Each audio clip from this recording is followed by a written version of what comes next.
Do you dread giving feedback, especially when it involves poor performance? As a former HR professional and leadership coach, I've worked with countless leaders and executives who wanted to get it right, but didn't know how. The truth is, this is a skill you can learn. With the right mindset, giving effective feedback can become one of your most empowering leadership tools. There are many types of feedback you provide as a leader, but the kind of feedback we're talking about here, it's the tough kind. This is the feedback that's necessary when you've exhausted every option and now must address behavior or performance directly because it's affecting the employee's success and the team. The good news is, when giving feedback is done well, both the individual and team's performance can improve by up to 25%. The benefit is definitely worth the pain, and by listening today, giving feedback should be a lot easier. Let's start with the real reason leaders avoid feedback. One of the biggest obstacles to giving feedback is not what to say, but the noise that's happening in your own head. These are the most out of balance ways of thinking and are often rooted in self-judgment, high expectations, and fear, otherwise known as B-game thoughts. You're focused on your own discomfort. I don't have time. What if they cry? I'm not confident I'll handle it well. We've already had this conversation. Remember, leading people isn't just your responsibility. It's your opportunity to serve your team. It's the part of leadership that creates the greatest net value. And your team is counting on you to address what others may be too afraid to say. Delaying difficult conversations doesn't make them easier. It makes them messier. Unaddressed issues affect morale, trust, productivity, and culture. And for many companies, even small performance improvements can have a big impact on your bottom line. That's why investing your time and energy into feedback isn't just a relational strategy, it's also a business one. Curious about your B game? Click the link in my bio and let's chat. Next, how you can prepare yourself for giving effective feedback. The best way to reduce anxiety is to prepare yourself mentally. Here's how. Clarify your purpose. Are you correcting behavior, setting expectations, or offering coaching? Anticipate emotional responses. Think ahead so you can stay grounded. Choose the right setting. Quiet, private, uninterrupted. Let go of perfection. This isn't about being flawless. It's about being clear and kind. And expect silence. Processing takes time. Don't rush it. This is also where your mindset matters most. If you're a leader who cares about the best overall outcome, you can shift into a valuegenic mindset by asking yourself the central question of life, love, and leadership. What choice can I make and action can I take right now to create the greatest net value or the greatest outcome for all concerned? Here's an example. One leader I coached struggled with B-game thinking, causing self-doubt and fear of not getting it right. They shared with me, "At first I was so nervous, but when I stopped worrying about myself and focused on helping the other person, everything shifted.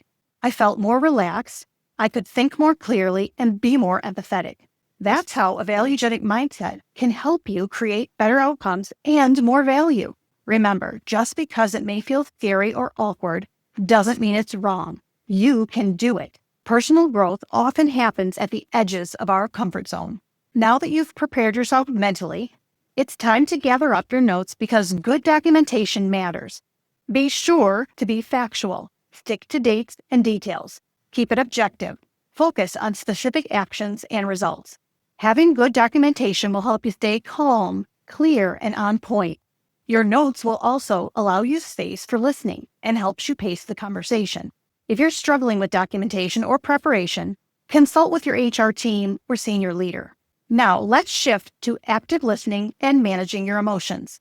Listening is your leadership superpower in challenging conversation. During the conversation, let them know you may use notes. It shows preparation and care. It also builds safety, not suspicion. Don't interrupt. Focus on what they're saying and reflect back what you hear. So, what I'm hearing is to confirm understanding. Watch for nonverbal cues, body language, and tone. Be empathetic. And if emotions escalate, take a break. Then return to the conversation grounded in care and purpose. Keep in mind, this conversation isn't just about performance. It's about building trust. It's your opportunity to help. while also holding them accountable for their performance. After you've gathered your notes and have prepared yourself mentally, it's time to deliver the feedback clearly and kindly. First, nix the outdated sandwich method, starting with praise, sliding in the hard truth, and then ending with more praise. This method is no longer recommended since it, well, literally, buries feedback in the middle of your message, diluting your message and leaving an employee feeling confused. A better approach is start with something genuine. Affirm their value to the team. Be clear and direct. State the issue in terms of behavior and impact. Avoid generalizations. Be specific and concrete. And invite collaboration. Ask, how can we help you improve? Here's an example. You're always on time and are someone we can count on. However, recently, it seems you're struggling to keep up. We've had 2 client complaints this week that you didn't follow up with the information you promised. Is there something we can do to help ensure this doesn't happen again? Remember, it's important to hold someone accountable for their mistakes in the past and responsible for their actions in the future. And when leaders model accountability, that's where real leaders are built. All this preparation and why it's worth it. Imagine for a moment having a company culture where feedback is normal. It feels safe and encouraged. What if your team saw feedback as guidance, not criticism, and an opportunity to improve, grow, and succeed? Companies that provide regular, thoughtful feedback see 40% higher engagement and 14.9% lower turnover. And more importantly, you build a culture of trust, openness, and shared ownership. When feedback becomes a regular part of your leadership rhythm, you also create a space where employees feel safe bringing things to you. Sometimes a person's poor performance isn't the only issue. And when people trust that you'll handle tough topics with care, they're more likely to speak up before things get worse. They might be facing personal challenges and feeling overwhelmed in ways you can't see. In giving feedback, you may be opening the door to insights you didn't know you needed, which can offer you a chance to support them before performance or morale suffers further. In speaking with a client recently, they shared their company's response to a personal health crisis. Instead of feeling pressured to rush back to work, they were reassured that everything was being handled. They were encouraged to take care of themselves first. The client shared that the way their employer handled the situation exceeded their wildest expectations. It's moments like these, when support shows up without asking, that deepens trust and loyalty. And it all begins with regular, open feedback that invites conversation, builds connection, and reminds your people they matter here. That's what a valuegenic culture feels like to people. Developing a valuegenic culture where giving thoughtful feedback is a normal, healthy part of your workplace takes time. And when that culture is in place, every conversation, especially the challenging ones, become an opportunity. When you learn to give feedback well, you reduce your stress, strengthen your relationships, improve your team's performance, grow as a leader, and much more. So the next time you face a challenging conversation, take a breath and anchor yourself in purpose. Embrace it as an opportunity for growth for both you and your team member. Maybe you'll stop dreading giving feedback and start seeing it as a tool to create real, lasting value.